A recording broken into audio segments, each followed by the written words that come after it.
cose che abbiamo fatto tutti una volta nella vita, no alibi e no utopie, non diciamoci cazzate.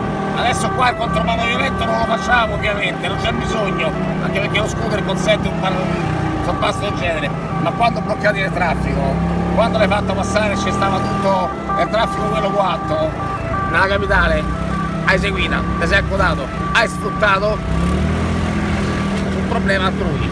Diciamoci la verità, l'abbiamo fatto tutti una volta, non si dovrebbe fare, ma l'ambulanza una volta l'abbiamo seguita tutti per stare al traffico.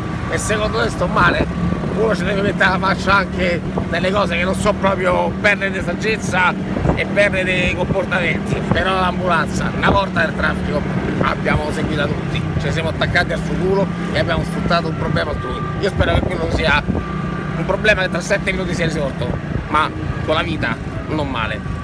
Secondo te sto male? Lunga vita a te, bella per te, mi hai fatto passare prima, ti ho seguito, mi sono attaccato.